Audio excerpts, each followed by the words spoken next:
My most irrational fear. I have many fears, often some of them mild, some of them intense. Did I lock the car? Am I lost on this walk? Can I meet this month's payroll? Is my business going to go bankrupt? Are these people going to insult me? Is this person going to kill me? Am I going to die at this moment? So I'm trans, and whilst I've never truly known what this actually means, it's been something that I've lived with for as long as I can remember. It was also, for many years, a secret that I held inside. More than a secret, a great source of shame and a daily source of pain. I truly believed that for most of my life, that if anyone found out, my world would end. I would have no ability to find a place in society, and I would need to exit this world.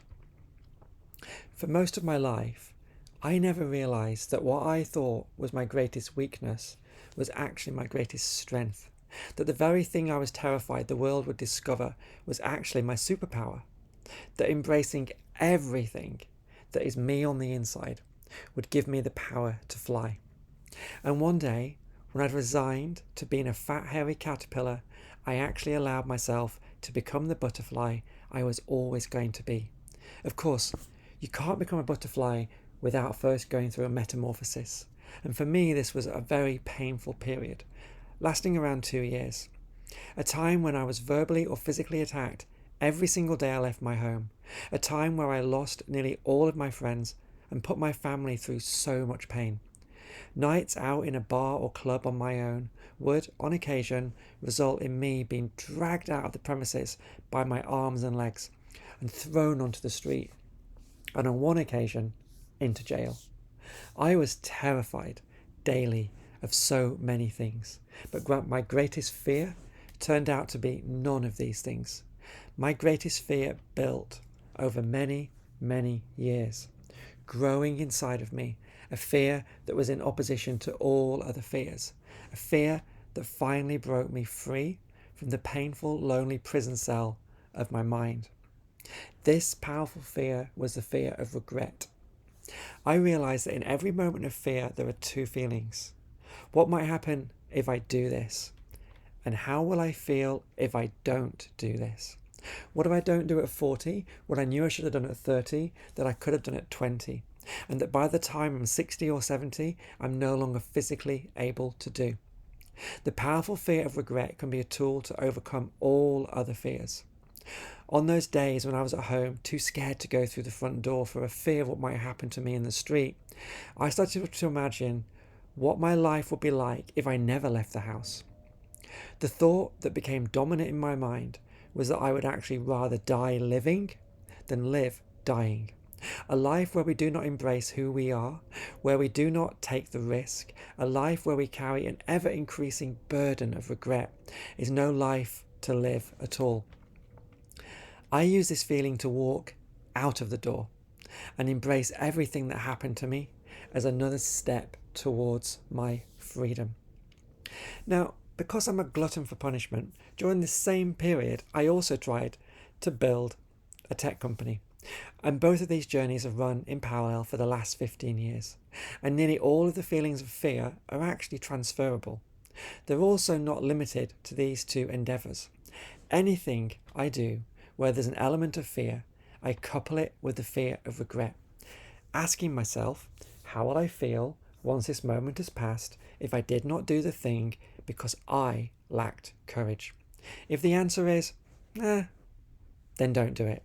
If the answer is more regret to add to the burden, then do it, no matter what the consequences your irrational fears are telling you might happen. I remember the first business meeting I had to go to as CEO of my new company. I sat outside in the car, my knees shaking with an irrational fear of inadequacy. Who was I to go into this place and say I was CEO of a company?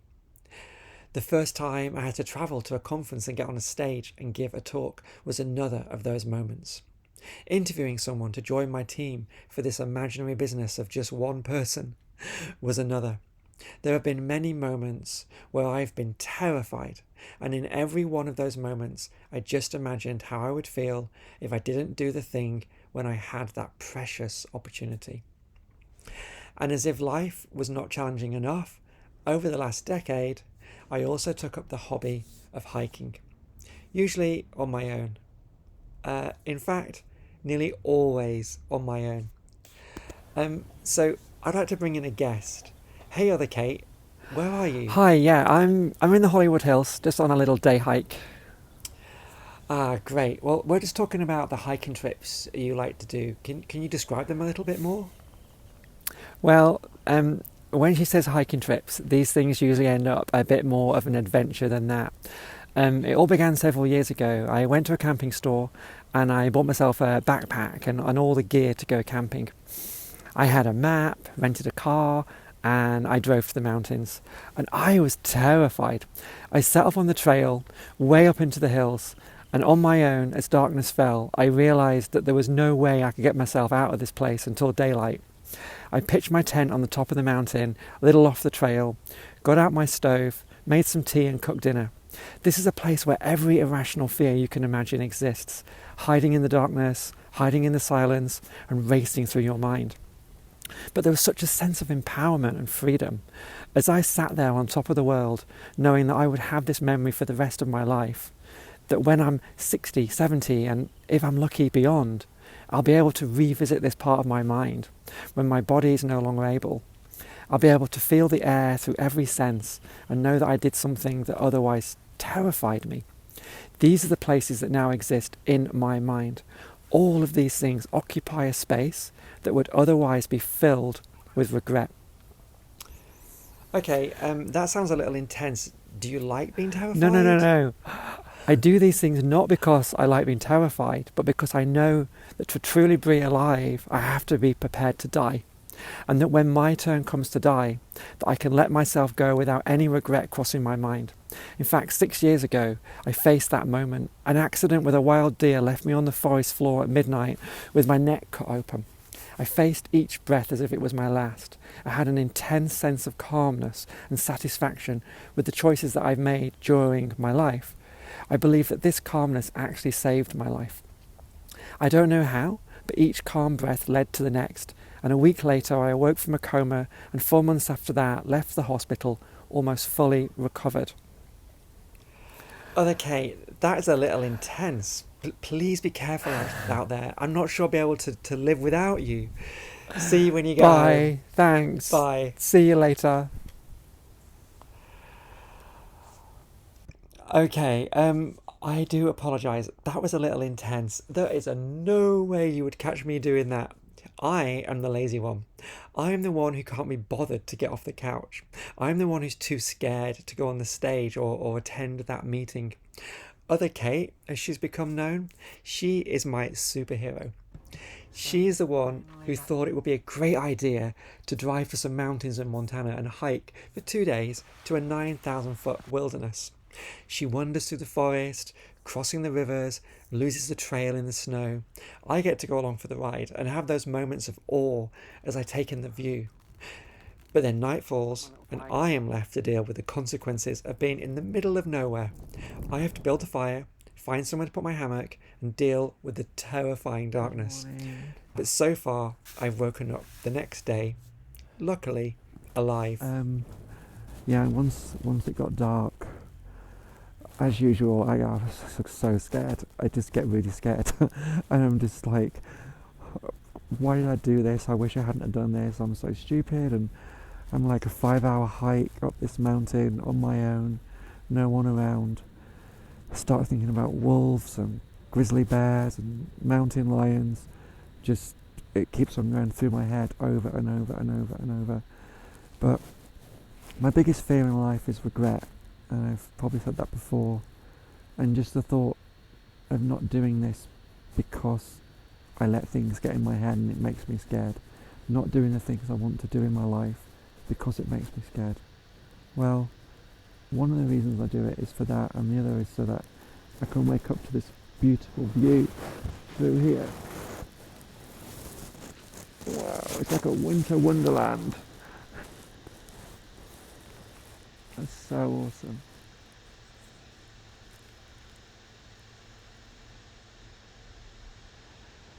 When I'm scared or lazy, I really need to do that thing. Other Kate steps up. She knows exactly when to appear and brings me what I need in that very moment. We all have our other, and once we learn to identify her, we can let her be the brave one. And whenever we feel lazy or scared in moments when we don't really need to step up, we can just kick back and give ourselves a break. We don't need to berate ourselves when we can't be bothered or feel inadequate, because we know that when we face our greatest fear, there is a superhero inside of us who can appear and save the day. Do you have conversations with yourself about things you're scared of or something you can't be bothered to do? If you do, then find your other. Let her out to be the Shiro whilst you kick back and take it easy.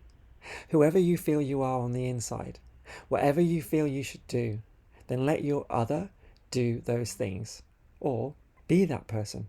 And in this way, you will never have to face the fear of regret.